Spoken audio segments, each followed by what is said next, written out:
श्री स्वामी समर्थ. नमस्कार, मी अर्चना. माझ्या स्वराज क्रिस्टल चॅनलमध्ये तुमचं स्वागत आहे. आज मी वेगळ्या विषयावर बोलणार आहे. हे काय असणार तर व्हिडिओ शेवटपर्यंत नक्की बघा. एखाद्याचा तळतळाट कसा लागतो, वेळ काढून एकदा नक्की ऐका. 5 लाखांचा खळखळाट असावा, पण 5 रुपयाचा देखील तळतळाट नसावा. कोणाचेही हाय लागून घेऊ नये, त्याचे भयंकर परिणाम भोगावे लागतात. काही लोकांना पटणारही नाही हा विषय तळतळाट, पण ज्यांनी अनेकांचा तळतळाट घेतला आणि त्यांची भोग ते भोगतात आणि त्यांना नक्कीच पटेल. अनेक कारणाने त्रास दिलेला असतो, जसे की शारीरिक, मानसिक, आर्थिक, अपमानास्पद वागणूक, कोणाचे मन दुखवले असू शकते, कोणावर अन्याय केलेला असू शकतो, कोणाची काही कारण नसतानाही सामाजिक बदनामी केलेली असते, छळ केलेला असतो, कोणाची हक्काची प्रॉपर्टी फसवून हडप केलेली असते आणि ते करायला बळ दिलेले असेल, शारीरिक दुखापत केलेली असेल, विश्वासातील व्यक्तींचे घेतलेला गैरफायदा, ज्याने उपकार केले असतील पण आपल्या स्वार्थासाठी त्यांचा पाठीत खोंजर खुपसून त्यांनी छळ केलेला असेल. त्रासाने कुठलेही कारण असो, वरील गोष्टींचा समोरच्या व्यक्तीला प्रचंड त्रास होत असतो. तो खूप दुःखी होतो, त्याचे मनोबल कमकुवत होत असते. पर्यायाने ती व्यक्ती प्रचंड डिप्रेशनमध्ये देखील जाऊ शकते.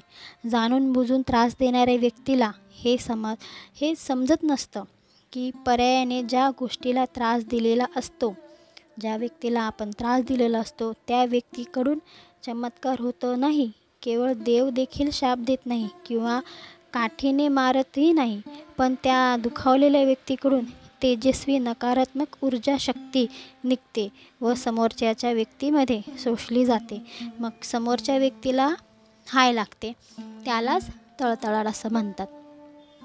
मग ज्याने कोणी त्रास दिलेला असतो त्याचे हे कार्य यशस्वी होत नाही, किंबहुना झाले तरी फळ जास्त वेळ टिकत नाही.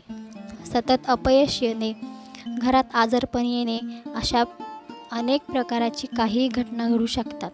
आपण कितीही खरे आहोत, किती खोटारडे आहोत, हे फक्त आपल्यालाच माहीत असतं. आपल्या अंतर्मनाला आपल्याबद्दल सगळ्या गोष्टी माहीत असतात. समोरच्याचे मन दुखावले जाणे म्हणजे पाप लागणे, याची परतफेड शक्यतो या जन्मात करावी म्हणजे पाप लागते. तुम्ही अस्तित्व किंवा जे नास्तिक आणि आस्तिक असं म्हटलं जातं, त्याचप्रमाणे चांगल्या वाईट गोष्टीचा हिशोब व्याजासह परत करावा लागतो. मी पण एका पुस्तकात वाचलं होतं कहाणी, ती आपल्या श्रीकृष्णाचीच कहाणी आहे आणि धृतराष्ट्राची. हे आपल्याला कसं माहिती आहे, जे आपल्या ग्रंथामध्ये लिहिलेलं आहे त्याच्यामुळे आपल्याला याची माहिती मिळते. तर ती अशी होती की राजा धृतराष्ट्राने 100 पुत्र युद्धात मारले गेले होते. तेव्हा त्यांनी श्रीकृष्णाला विचारले, असं का व्हावे? संबंध जीवनात मी असे कोणतेही महापाप केले नाही, ज्याचा परिणाम मला सर्वच पुत्रांचा मृत्यू आपल्या डोळ्यासमोर बघून त्याचे दुःख सोसणे माझ्या नशिबी आले. तेव्हा भगवान श्रीकृष्णाने राजाला आपले पूर्वजन्म पाहण्याची दृष्टी दिली. धृतराष्ट्र राजाने दिव्य दृष्टीद्वारे पाहिले की साधारण 50 जन्मापूर्वी तो एक पारधी होता आणि पक्षी पकडण्यासाठी त्याने एका वृक्षाला आग लावली होती. आग लागताच बरेचसे पक्षी उडून गेले, मात्र आगीची झळ लागल्याने कित्येक पक्षी आंधळे झाले. तर त्यांच्या पक्ष्यांची 100वर लहान मुले उडू न शकल्यामुळे आगीत होरपळून मृत्युमुखी पडली. धृतराष्ट्र राजाची त्यावेळेस तेथे क्रिया, त्याच्या कर्माचे फळ कित्येक जन्मानंतर धृतराष्ट्र राजाचे 100 पुत्र युद्धात मारले गेले तेव्हाच ते पूर्ण झाले. कर्म हे फळ देऊनच शांत होते. प्रत्येक चांगल्या वाईट गोष्टींचा हिशोब हा होतोच, हा प्रत्येकाच्या कर्माचा सिद्धांत आहे.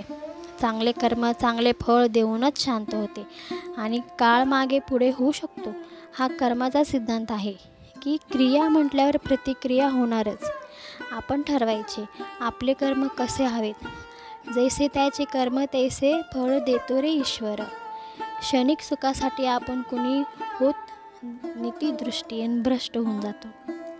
तर स्वामी भक्तांना असं तळतळाटचा परिणाम होतो. हे बऱ्याच जणांना माहिती आहे, तरीसुद्धा मी हा व्हिडिओ बनवलेला आहे की आपलं अंतर्मनातून आपण जाणूनबुजून काही चुका केलेल्या असतील तर ते आपल्या डोळ्यासमोर येतील. नाही, आपण असं केलं होतं, असं काही झालं होतं, आपली चूक होती. तर ते मान्य करून इथून पुढचं आयुष्य आपलं सुख शांती समाधानाचं व्हावं. तर स्वामी भक्तांनो, तुम्हाला हा माझा आजचा व्हिडिओ कसा वाटला कमेंटमध्ये नक्की सांगा. आणि तुम्हाला व्हिडिओ आवडला असेल तर लाईक करा, शेअर करा, सबस्क्राईब करा. श्री स्वामी समर्थ. जय जय स्वामी समर्थ.